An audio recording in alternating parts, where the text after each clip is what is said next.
हिंदू समाज पे हो रहे अत्याचार के विरोध में ये बांग्लादेश में हुआ है, कल ये हिंदुस्तान में हो सकता है, तुम्हारे शहर में हो सकता है। तुम्हारे आसपास में रह रहे कुछ जिहादी जो देशद्रोही लोग हैं, हमारा कर्तव्य है उन पर नजर रखना। मैं पुलिस प्रशासन से भी निवेदन करता हूं कि हिंगन घाट शहर में जितने भी रोहिंग्या बांग्लादेशी है, उनकी बस्तियां हैं, उन पर पुलिस प्रशासन ने खुद कार्रवाई करना चाहिए।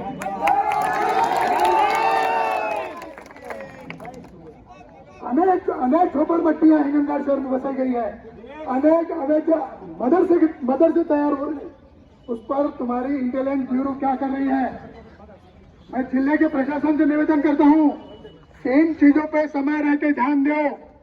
जो आज बांग्लादेश में हो रहा है, कल हिंगन घाट में नहीं होना चाहिए।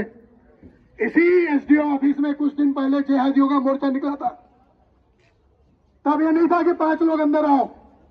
कब एसडीओ ऑफिस के अंदर में अल्लाह अकबर के नारे दिए गए। इसी हिंगन घाट शहर में हिंगन घाट के थानेदार की कैबिन भी तोड़फोड़ की गई, एक भी आदमी पे गुना दाखिल हुआ नहीं। तब पुलिस प्रशासन क्या कर रहा था?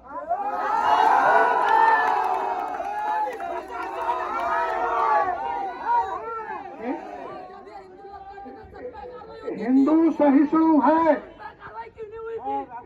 सहिष्णु है, इसका मतलब ये नहीं कि हिंदू कुछ नहीं कर सकता। आप हमारे हो, पुलिस भाई भी हिंदू हैं, आप सावधानी रखो, हम आपके लिए ही बोल रहे हैं। हिंगन घाट शहर में कोई भी देशद्रोही, कोई भी अवैध निर्माण, ये जो बसे हुए लोग हैं, उन पे आप वॉचिंग करो। हमारी क्या मदद लगती, हम प्रशासन के साथ में हैं।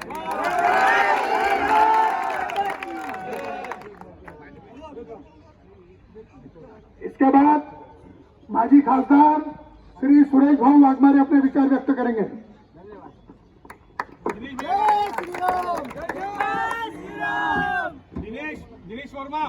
दिनेश वर्मा काय गाडकर सर, दिनेश वर्मा,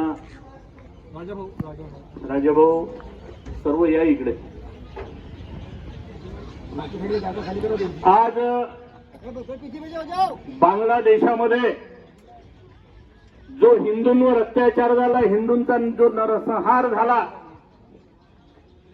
त्याचा निषेध म्हणून या ठिकाणी हिंगणघाटमध्ये, हिंगणघाटच्या परिसरातील, हिंगणघाट शहरातील सर्व हिंदू बांधव एकत्र येऊन या तहसील कार्यालयावर मोठ्या संख्येने उपस्थित झाले। मी सर्वांचं नम्रतापूर्वक नतमस्तक होऊन सर्वांचा आभार मानतो, सर्वांना धन्यवाद देतो की एवढ्या मोठ्या संख्येने ही आज ताकद आपण दाखवून दिली। बंधूंनो, या देशाचा इतिहास हा या पद्धतीचा राहिलेला आहे, आपल्याला विसरून चालणार नाही। ज्या अखंड हिंदुस्थानाचे तुकडे झाले, त्या तुकडे करण्यामध्ये तात्कालीन जे काही सरकार होतं, काँग्रेसचं सरकार होतं, त्यांना मदत केली आणि आज तेच भारताचे लचके तोडत आहे, चित्र आपण पाहतोय।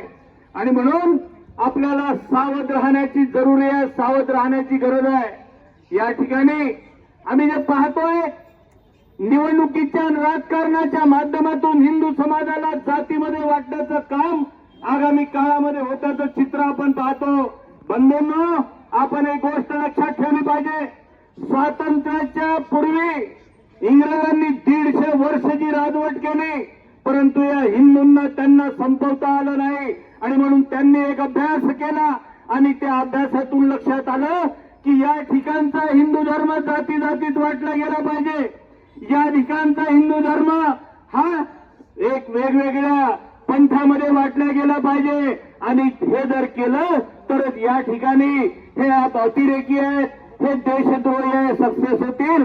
या पद्धतीचं चित्र आपल्याला त्या काळामध्ये पाहायला मिळालं। आणि आज जे काही सरकार आपल्या पाठीशी उभे आहे, मी बंधूंनो तुम्हाला सांगू इच्छितो की या 10 वर्षामध्ये नरेंद्र मोदींचं सरकार जर देशामध्ये नसतं तर कदाचित बांगलादेशपेक्षाही वाईट अवस्था आपल्या देशामध्ये झाली असती, ही विसरून चालणार नाही बंधूंनो।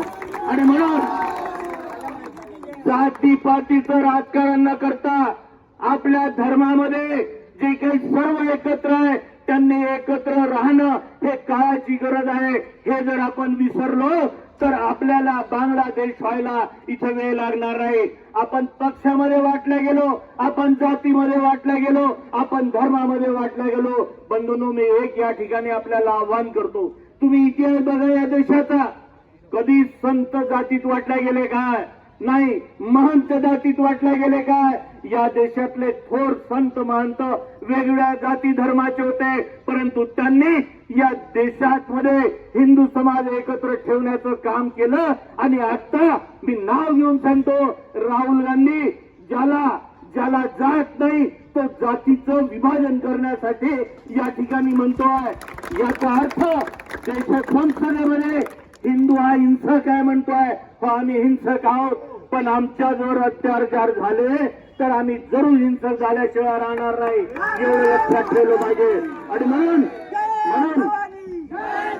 म्हणून बंधूंनो, एक गोष्ट लक्षात ठेवा, आपल्या धर्मासाठी आपण एकत्र असणं गरजेचं आहे, एकत्र राहिलं पाहिजे. आपल्या संतांनी म्हटलं आहे, एक हात में भाला और दूसरे हात में माला. हे आगामी येणारे जे काही भारत वर्षातलं चित्र आहे, या पद्धतीने आपलं सावध असणं गरजेचं आहे.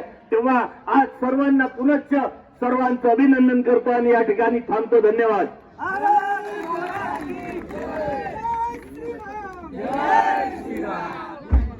अरे नीम गावात गाडवाय, नीम गावात गाडवाय, जिसको चाहिए अफजल खान. जय श्रीराम.